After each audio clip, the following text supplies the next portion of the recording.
Okay everyone, this subject today is actually, well, how can I put it? Comix Zone and the Ooze.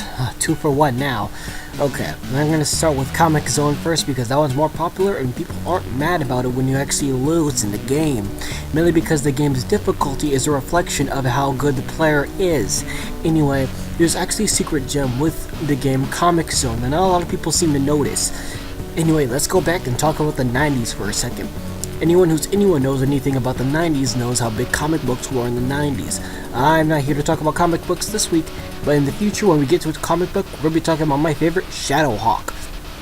However, Comix Zone actually has one thing about it that every single comic book and movie has done wrong when it comes to talking about comic books in the 90s.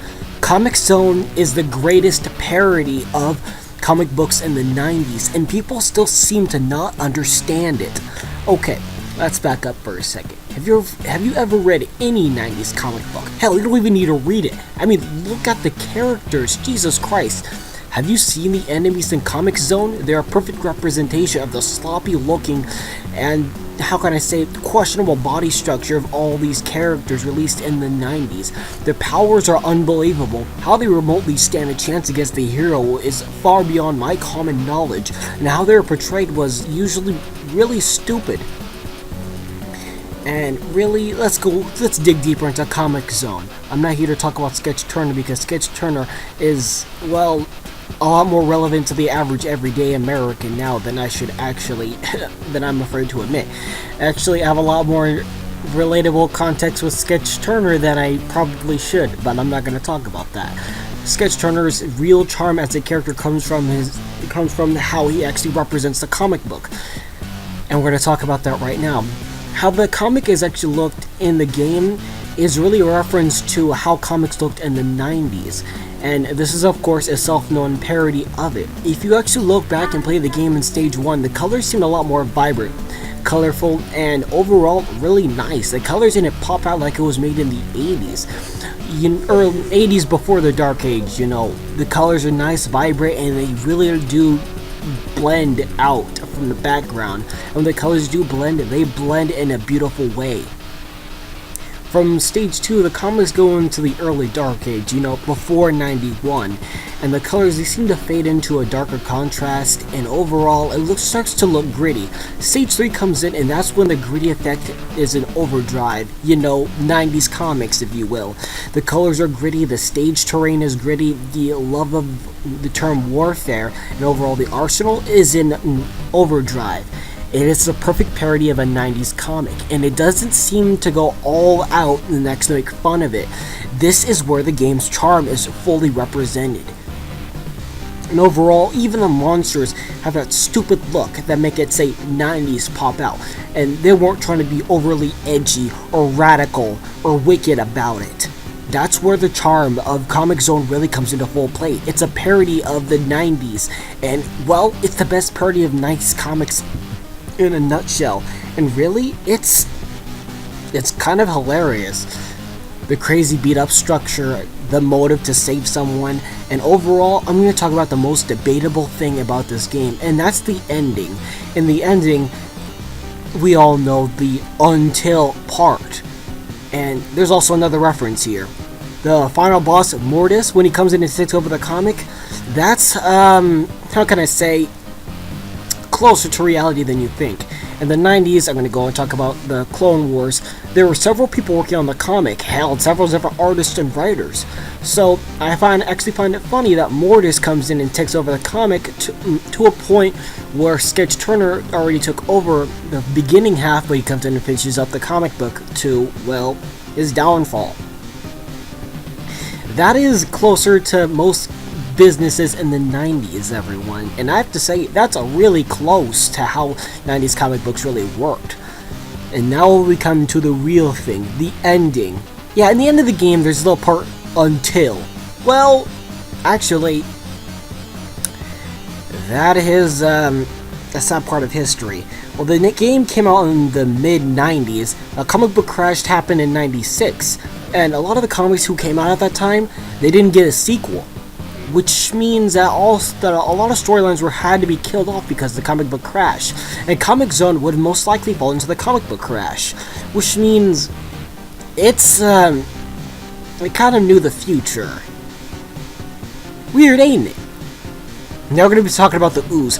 The Ooze has a little sense of realism that actually a lot of people seem to ignore, and that's the corporate structure. And this is the industrial business. Anyone who's been working in industry seems to have noticed that there's a kind of shift going on in the industry. We're paying more attention to oil, however, the ideals of industrial power still needs to go on, and nuclear energy is still the way of the future in some areas. We seem to ignore the idea that the nuclear futures is, well, kind of stupid. I prefer the ideal of solar power, but I just prefer that. The character Dr. Kaine, of course, seems to understand that the corporate symbol of the time, I need to work on these scripts better, is based on, well, if we can actually harm the population and create this disease so we can give it off to the rich so we can make millions off of it, that is, well, true. I mean, back in the 90s, this was a joke, but by today's terms, this game was also closer to reality than the Comix Zone was. Comix Zone was a self-proclaimed parody of the 90s comic book structures, and we didn't even know it until, well, you actually think about it and play the game again. With the Ooze, it's, well, true. We have the money to find out the cure for cancer. Hell, one of the third world nations, Cuba, is the only country who seems to be constantly trying to figure out the cure for AIDS and HIV. Well, they have a ton of vaccines going on. So, let me get this straight. America can't do it, but the third world communist Cuba led by Raul Castro can do it? I'm beginning to see a problem here. But not only that going on, there seems to be another message. I know I mentioned in Comix Zone how the gritty comic book looked, but the message in the Ooze is actually displayed in the game's soundtrack. The game's soundtrack is the development, the reverse cycle. If you listen to the soundtrack backwards, from stage 5 all the way down to stage 1, you actually do feel that there's something going on. And Dr. Kaine is the one who discovered this, the main character you're playing as. This game's soundtrack is his mental psyche, and I'm not making fake assumptions or anything. It's really flat out actually based on the game. The game has 3 missing soundtracks, and one soundtrack that's kind of a fusion of the Ooze and Comix Zone. Well, it's not really that bad, it's actually pretty excellent. I'm not here to talk about the soundtrack, well, that track anyway. The game's soundtrack is a direct reflection of what Dr. Kaine is going through in the game, and if you listen from stage 5 all the way down to stage 1, backwards, the soundtrack actually has a different effect. The effect is you understand what's going on. It's the development process of making this disease, and there's no hope of it. Stage 1 is actually the reflection of no cure. You're poisoned. You're a disease. Hence the level 1 toxic dump. Stage 2, have you ever looked around? There's actually a terms of machinery going around sucking up any kind of toxic or vile effect that's laying on the ground. Hence the term waste plant. Waste plant is where we usually go out and throw out all of our trash, all of our unimportant things. The waste plant, the wastes of the project, the prototypes. That's where that form of symbolism comes from. Stage 3, the genetics lab, where everything needs to go and they're processed. This is very, very important. This is extremely important. Genetics Lab has the most technological based theme, and actually throughout the Sega Genesis library, and it's technological, it's the development. We're going through the prototype stage and we're building up everything we need to it. Have you ever noticed that out of every single track in the game, 2 certain tracks have a laboratory feel? And well, it's there for a reason. And after that, stage 4, well, power core. This is when you're getting everything in motion. This is before you're making such a vile thing for humanity. This is where all comes to tuition. You need to find an area to fund everything. Get everything ready to go. Have you ever noticed that in this area, while it's well designed, it has the nastiest enemies that the game actually has to offer?